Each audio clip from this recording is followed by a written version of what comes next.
7 or 8-year-old, are the parents or somebody else responsible for this? Well, our first step there is finding out where this child got the weapon.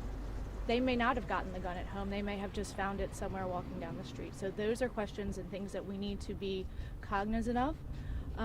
And human nature is, when we don't know something, what do? We surmise, we fall into rumors, and we do that. So my plea to you guys, parent to parent, is that we don't do that. Let us do this investigation first. Have trust in us that we will get to the bottom of this, of where this child got this gun. And you heard what the chief said, bullets don't discriminate. Whether it was an accidental discharge or this child intended to fire this weapon, somebody could have died today. And I think we are all standing under here thanking whoever we believe in that this ended with the minimal amount of injuries that it did.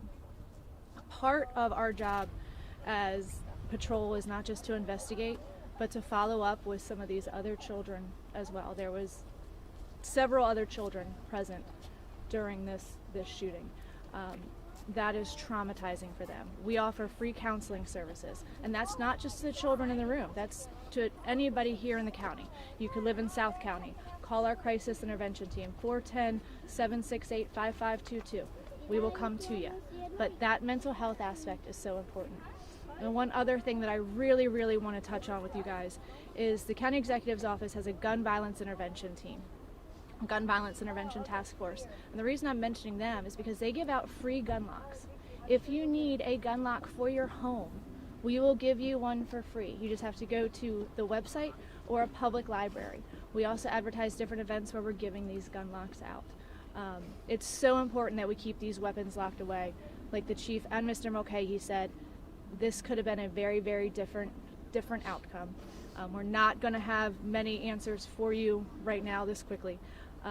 So please be patient with us. Please don't surmise things. Please don't fall into the rumors. If you don't hear it from us, from our mouth, Mr. McKay's mouth, the chief's mouth, Dr. Bedell, please just let us get that information out first.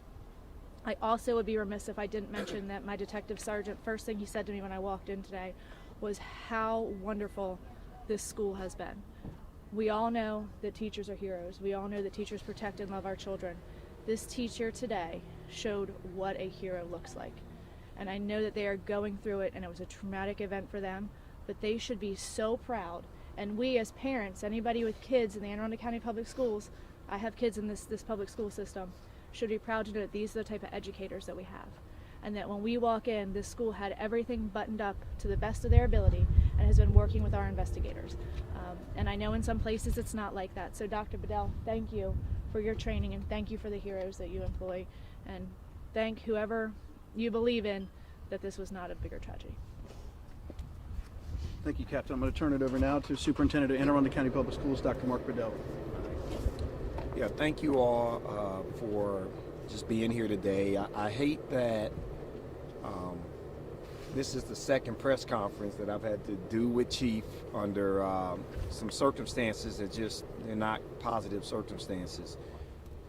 But here's what I want to share with you all. And I think it's important because people will ultimately fill the void of information with their worst fears. That's just generally how it goes. Freetown Elementary has had a phenomenal year this school year, right?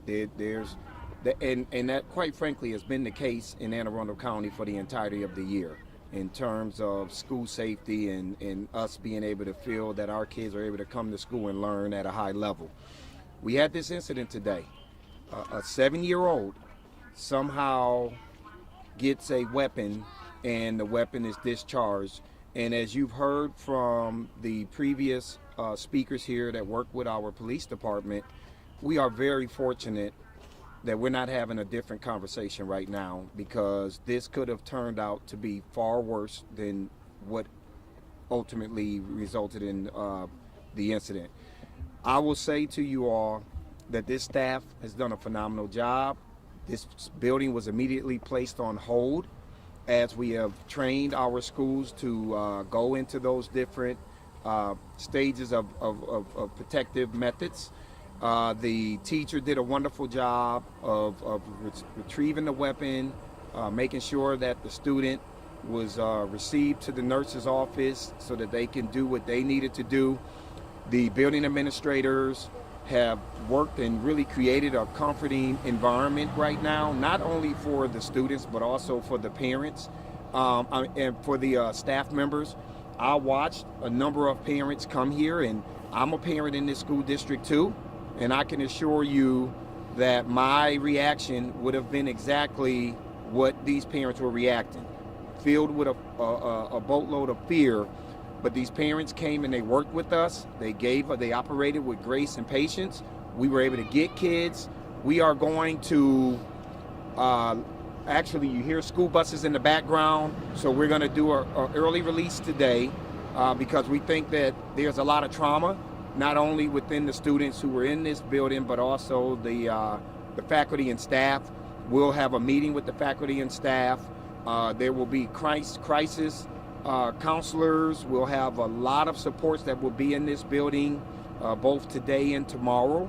And our plan is we will resume school tomorrow. We will continue to resume school tomorrow.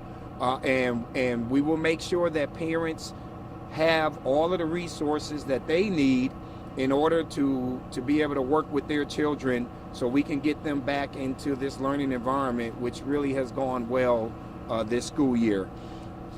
2 weeks ago, I met with Moms Demand Action.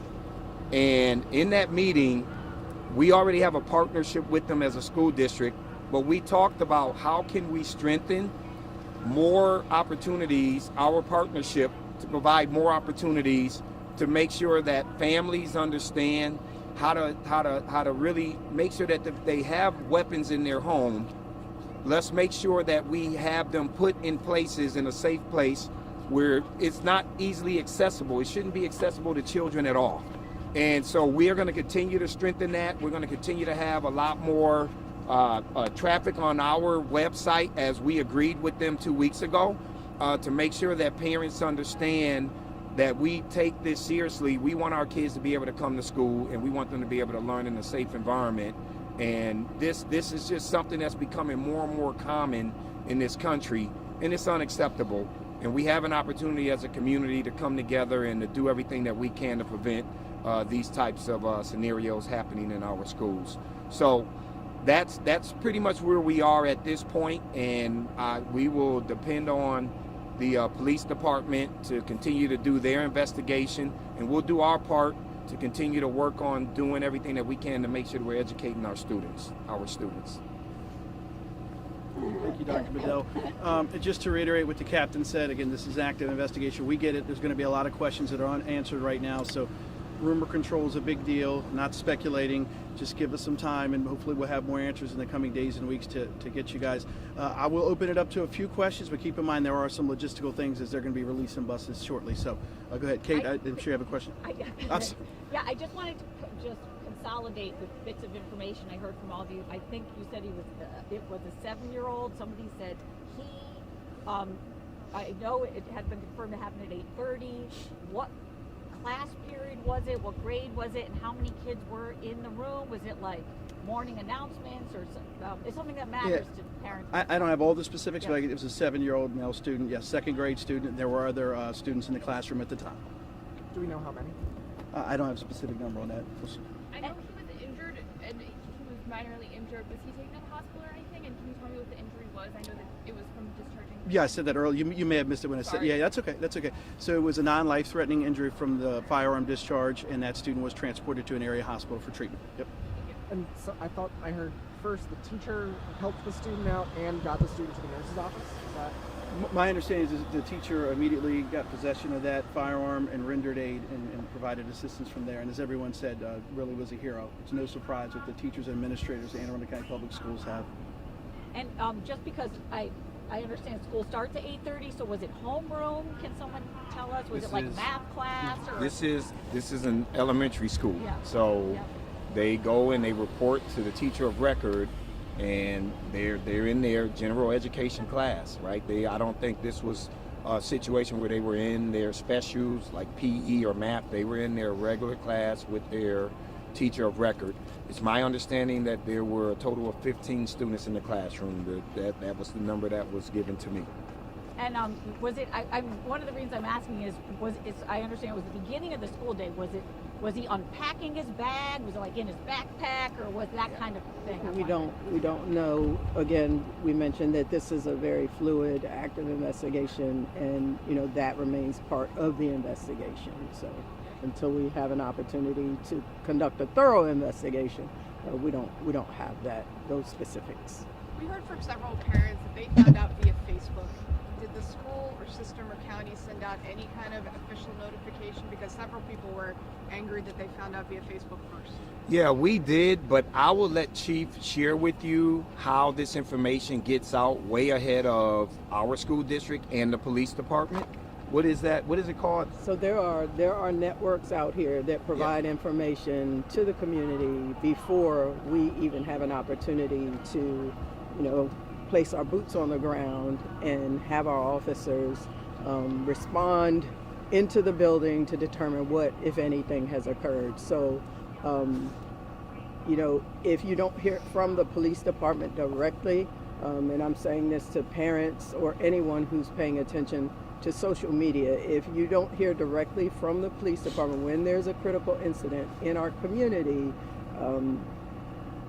I would say monitor the police department's page, and if it's an incident involving the school system, monitor the school system's page, simply because it takes time to respond, it takes time to determine what occurred, and again, we don't have all the facts solidified right away for people.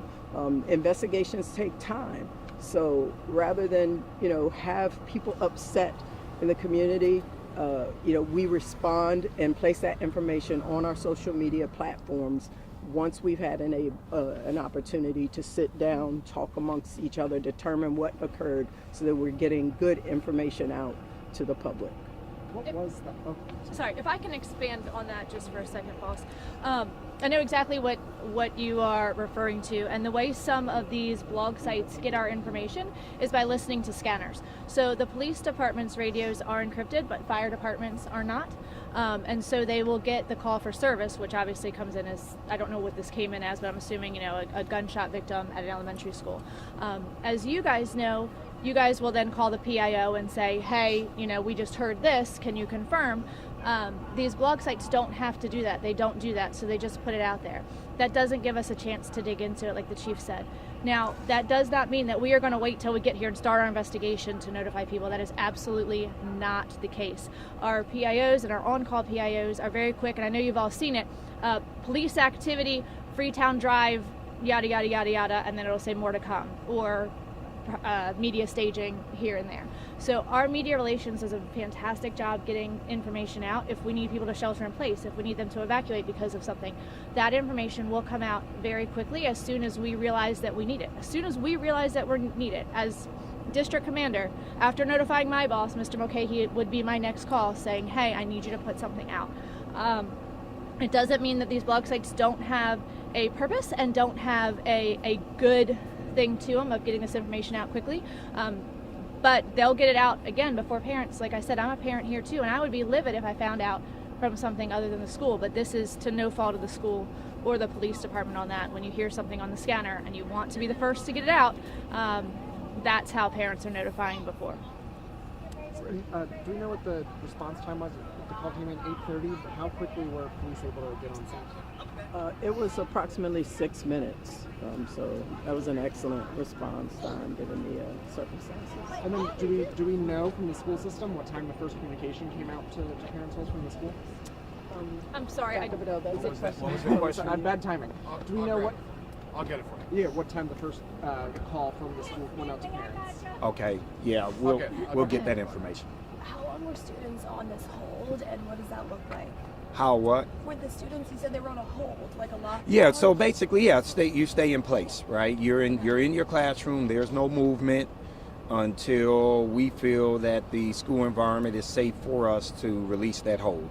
And this was one of those situations where it's almost like a shelter in place. You stay in your place until we have confirmed that there is no other potential harmful incidents that can take place. When was that lifted? Like When how was long? it? Yeah. Just before dismissal. Yeah. Okay. Bob Mosier, Chief Communications Officer of the School District. Just before dismissal is the answer to your question. Okay. I want to be clear, though, a hold is different from a lockdown. This was Right. not a lockdown. At no point was this going lockdown. Correct. What are the security measures that the school has in place to make sure things like this don't happen, and what happened today where that did work? Well, I mean, I don't know that there was a flaw within the security measures. I mean, I've been in this business almost 27 years, worked in 4 different school districts. There is no mechanism to stop something like this happening.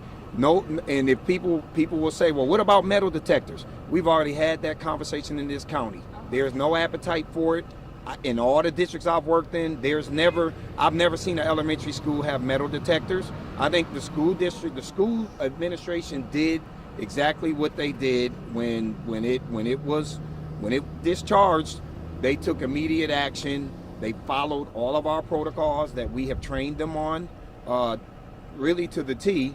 And again, I will say to people, I think it's a much bigger conversation as a community, how we all come together to really try to prevent this from happening. But as you all know, there is no 100% proofing of this. I mean, we're standing here right now. Something could happen anywhere around here, and we have no control over that. So our goal is to do everything that we can to educate, work with our partners to do what we can to make sure that we're mitigating and to make sure that our administrators understand how we're going to address when we have a situation on any of our 130 campuses or our offices. May I follow up on that? One thing you do have control over is communication, and I lost count of how many parents until 2 hours plus after this happened were saying, I know something happened here, I'm coming, I saw whatever it was on Facebook, I'm coming to the school and they're telling me everything's fine, people are coming in their pajamas still. They're frustrated with the lack of information from the school about what happened. Or maybe, I know don't control Facebook rumors, but it was out there. Yeah. So it was out there, but as you all, as journalists do, right? Get it first, but get it right. It is completely will cause mass confusion if you push stuff out there that turns out to be wrong 10 minutes later. So as the chief said, you need to get all of your information in place and then provide correct information to the families, and that's what we did today. I guess, was there, before the official letter that went to school about dismissal, was there any other communication that said we've had an incident, students are in hold, was there any communication? Because we were of that still kind? determining the facts, no is the answer to that. Okay, thanks, Bob. Any other questions? Do you know how many students came to school today and how many are getting back to dismissal? Yeah, I don't have that information. I mean, as you all know, we're in our second day of bringing kids back to in-school person, and we've seen attendance rates increase from Monday to Tuesday. I would anticipate probably a better rate of attendance today, but I just don't have that information because it happened so early and we don't collect attendance until a little bit later in the day. Thanks, everybody. Appreciate your time. Yeah, thank you. Is it a K through 4 or 5? K through 5. Maybe pre-K through